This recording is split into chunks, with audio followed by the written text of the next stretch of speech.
around here? Huh? What you doing down there, Boston? Huh? What's Boston doing? Are you playing? Are you playing?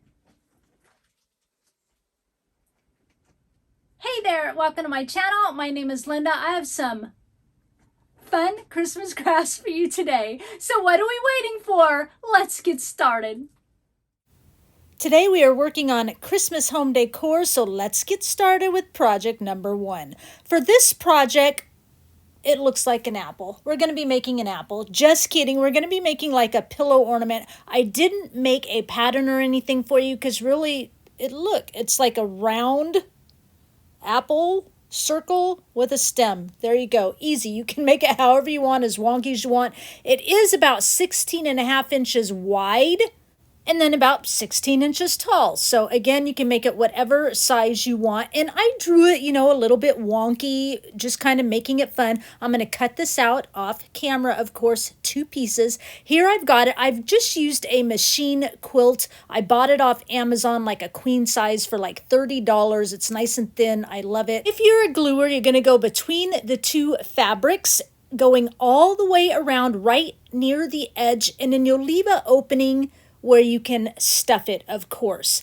And then if you're a sewer, you're going to sew all the way around, again, leaving an opening for stuffing. You could use quilted fabrics, you could use regular fabrics, whatever you want. Now, these next 2 things are kind of optional. So I have just a piece of like fleece here. I end up using something else, but I wanted to show you what I did. I just kind of, wonky cut out a rectangle so that I could kind of cut out the shape at the tarp at the top part of our ornament here, okay? So get this part cut out, and you're going to do this on both sides, and this is the main way I could do it. Now, I didn't go all the way up on the stem. I actually cut it down a little bit, but you may elect to go all the way up to the top part of the stem. And then just at the straight edge, I just kind of freehand like 4 scallops. You could do as little or as big as you want.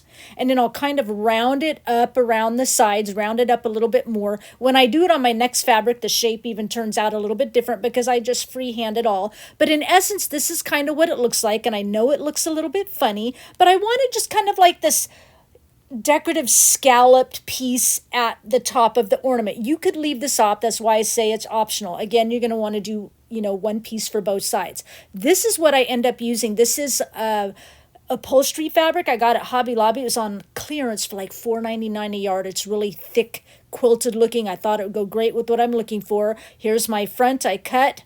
And then, of course, I cut one from the back. See, a little bit different shape. If you're a gluer, you can glue that on.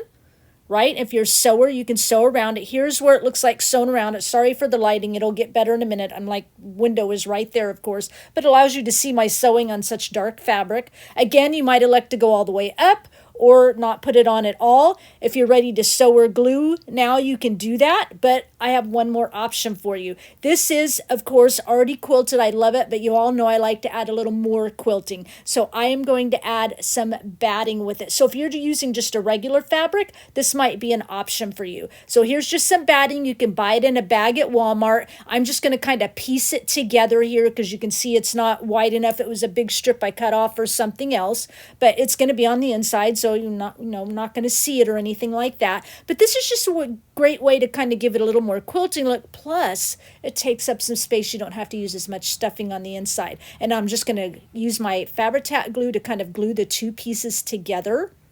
And I do this for both sides because, again, I'm just piecing the batting. And then I will just cut around the ornament to get my shape, okay? Still, as I look at this ornament, I'm like, should I have taken that real pretty burgundy all the way up to the top? But again, I just kind of wanted like this ornate scallop around the edge, not necessarily going up the stem, so to speak, of the ornament. I don't know. You can decide how you want it. All right. Now I want to go ahead and glue this to the back of my ornament here. Whether you're a sewer or gluer, go ahead. If you're doing this option, glue it down both sides. Otherwise, it's just going to get lost in the middle of all that stuffing, right? It needs to be glued to your fabric. Okay, now, if you've done these options, you can glue or sew it together. All right, so here I am all sewn together contrasting thread so you can see it. I want it to look kind of whimsical and fun, and then just go ahead and stuff it as good as you want to stuff it. I like mine really tight, but I do make sure kind of that top portion, that skinny portion, I do stuff it really tight, and you'll see why later. Now I'm just taking some fabric here. I got this at Walmart. I'm just ripping a couple of 2-inch strips, the length of the fabric, which is about like the 44 inches or something like that. This is optional. You don't have to use fabric. You can use just one strip of fabric. You can use regular ribbon if you want. And then I'm adding batting to one piece of ripped fabric here. We've done this on the last few videos. I'm really kind of liking this look. So again, optional. But the batting gives it a little bit of fluffiness, right? And I'm going ahead and gluing it to one side of one piece of the fabric. All right, and like I said, if you want to use like a wired ribbon would be pretty because it would maintain its shape. But I'm kind of going in for that country look, okay? Now, once this is done, we want to put right sides together if you're using 2 pieces of ripped fabric, okay? So one side has the batting up, the other side has nothing up. And if you're a sewer, you're going to sew one short side and 2 long sides, leaving one short side open. And if you're a gluer, okay, you're going to leave a short side open, glue right near the edge, down the long side all the way down, up one short side, and back around the other side all the way down the long side. All right, I'll just sew mine off camera, leaving the sewing out for you guys because sometimes I throw in the sewing for you to see, but you know, we've been there, done that. And then go ahead and turn your fabric, you know, so you can get the pretty side out. I like to use these long round nose needle nose pliers because I can get it way down inside and pull up a big chunk at a time, and it doesn't take as long. But you can do this without the batting if you want a fabric look, or, you know, if you want to sew 2 pieces together, you can do this look. You know, you might just want one piece of fabric and just make a bow, nice and easy. I would recommend, though, I'm using my little mini iron here to iron it down so it's a little bit flatter if you do this look. And then once you get that ironed down, you can kind of tuck in that raw edge and glue it. And then I'm going to just sew around the whole perimeter on the outside off camera. This is what that looks like. It just kind of gives it a more finished, detailed look. All of this is optional because you can do however you want for a bow. Okay? All right, set that aside for a minute. We're going to go on to my, you know, lovely tag. I usually do a couple of ripped pieces of muslin and my Michael's clickable stamps. I'm going to stamp Be Jolly on one of the pieces.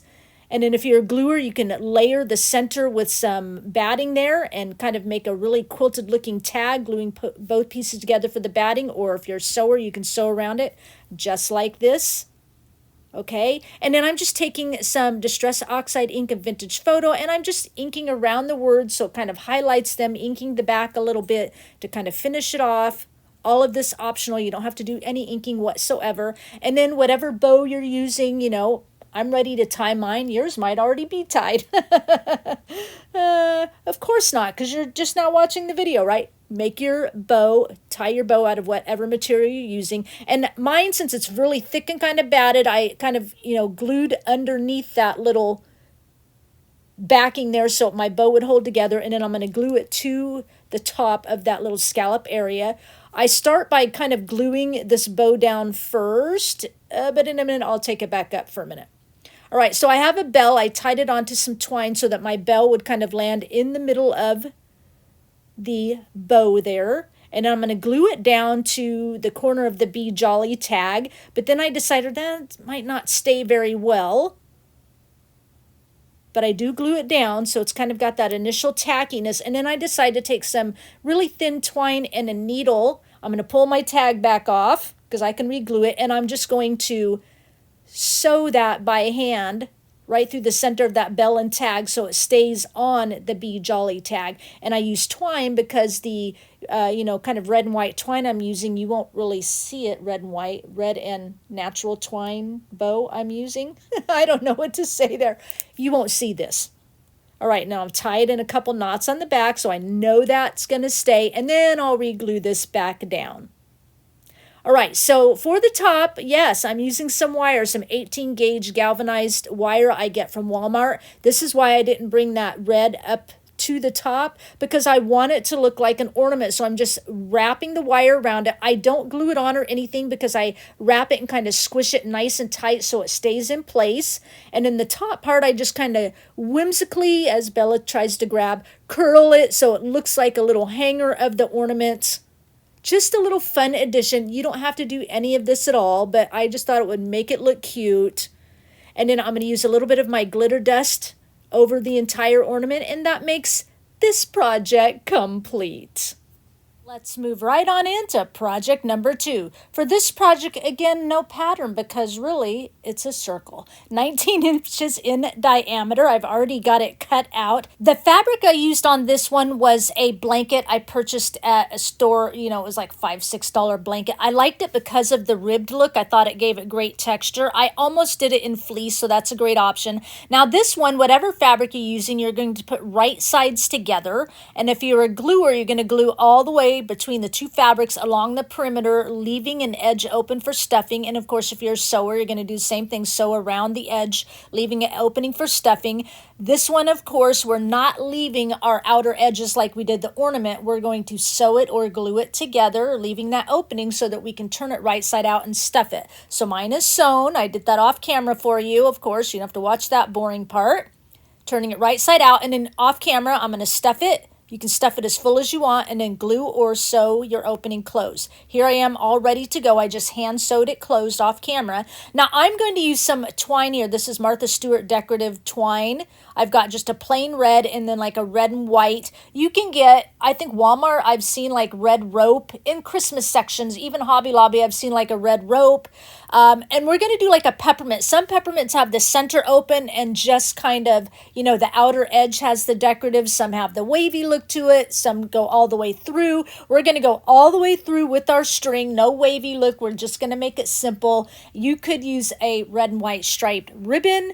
You could use, you know, the twine like I'm using. You could use fabric, you know, thin strips of fabric, however you want to do it. Beacon Fabri-Tac glue is going to work best for me, of course. That's my glue of choice, but definitely if you're a hot gluer, you can do that too. And what I liked about this, you know, blanket was, you know, it just kind of had those grooves and it allowed me to like follow it all the way through to glue everything together. And I know like Hobby Lobby has red and white twine as well, but I've definitely seen like just plain red rope, that kind of thing. So, you know, whatever you choose to do the center with. And I chose both of them because I, you know, just one piece of twine is too thin. And then I thought, well, it's going to look dumb with just variegated on one side. So, of course, the other side I added the variegated as well with all the sections of the ribbon so that, you know, it just looks nice and finished off and a little bit wider. So I'll just show you, I kind of get this first section all the way done, and then I'm just going to put the red on the other sections, and then off camera I'll do the red and white twine just to kind of give you a gist of how I did it by piecing it together. Obviously, as you see here, the middle section's kind of done all in one piece, but the other sections, I already said it, I piece it together. You'll see what I mean here in a minute. But I do like how this turns out. It's just very easy to do. It's very simple, but I think it's elegant, and it was very quick. You know, an hour or so maybe to do it. Yeah, very quick. All right, so once this one's done, now I'm doing the other pieces. Don't mind my pins and I used some twine on the other side because you all know me. I had to measure.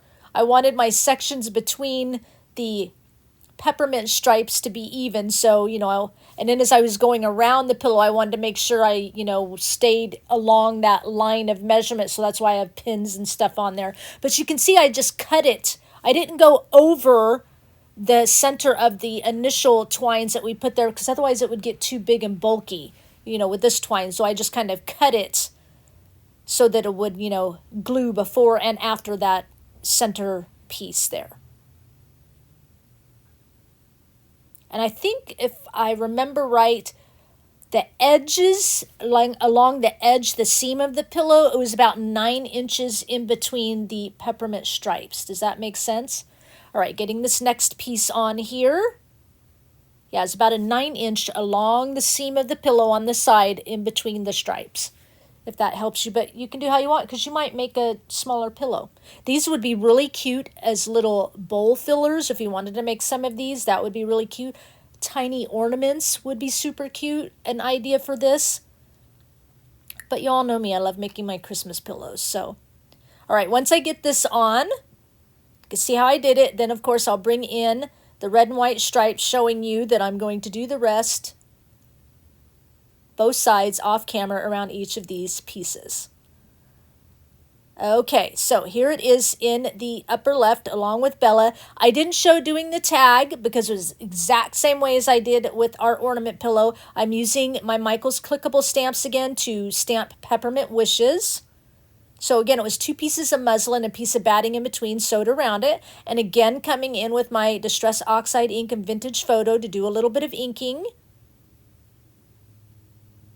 Perfect. Here's what that looks like as a whole now that Bella has jumped down. She's bored with me. And here's my bow, same exact as I did on the ornament. Same exact thing. Again, you could use wired ribbon, regular ribbon. I wanted to bring that red twine up a little bit, so I tied another bow with that. And then, of course, I want to add a little bell.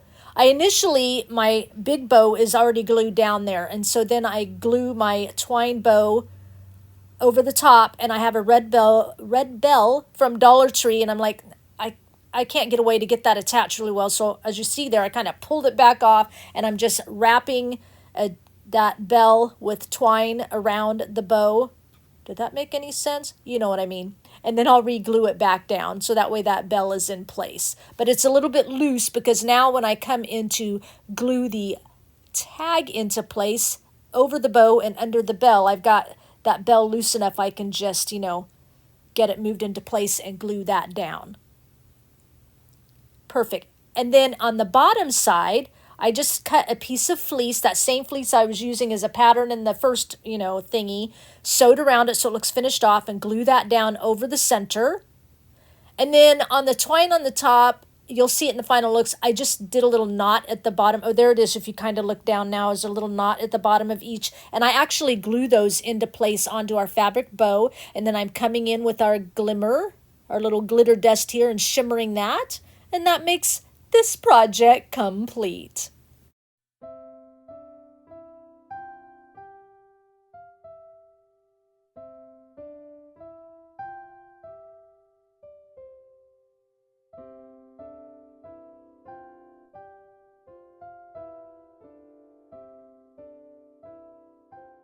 So I hope you enjoyed both of these projects. Nice, quick, easy, but I still think they look elegant and great and fun, a little bit whimsical.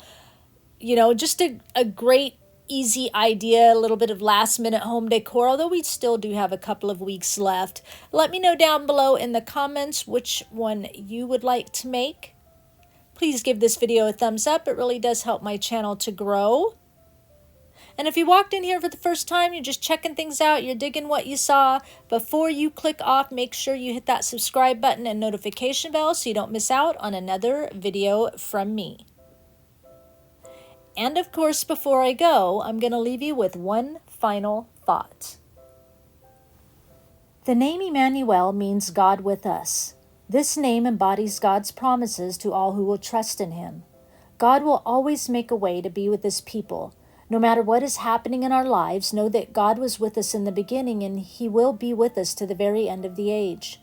God never wants to leave us, and He will always guide our lives. He constantly forges ahead of us, providing the safest path for us to take. He will walk every path with us, beside us, protecting us. He will hold our hand through the toughest of times when we need Him to, and He will always lead us to victory. We have to have the strength and courage to allow God to carry us through all this world offers. The world seems to be of chaos sometimes, but Jesus is the calm in the storm. He has the power to stop the winds, and as long as we have the faith to trust and believe that He can, He will do it, because He's done it before. We can't believe the world around us will bring us hope. We can only lean on the King of Kings to turn our hope into a promised future. We can't believe that man alone can bring peace. We can only know that the Lord of Lords will offer rest. Our strength must grab hold of God and the grace He offers us. We have the Holy Spirit within us to keep us in contact with the full revelation of what God has in store for us. So we must be determined to look straight ahead, not wavering to the right or to the left. We must lean on God and His mighty power to bring us through whatever circumstances we are going through.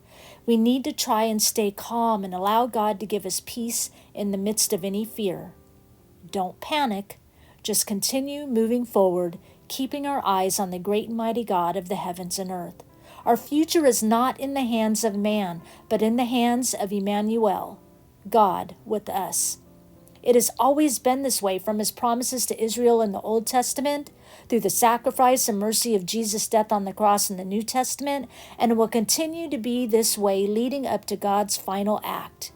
In the Bible, the book of Revelations, chapter 21 and verse 3, it says, "And I heard a loud voice from the throne saying, Behold, the dwelling place of God is with man.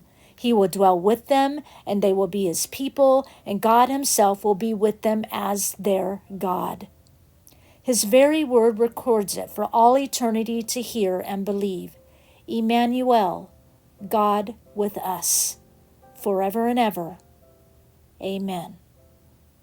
I thank you for sharing your time with me, and I'll talk with you again soon. Bye.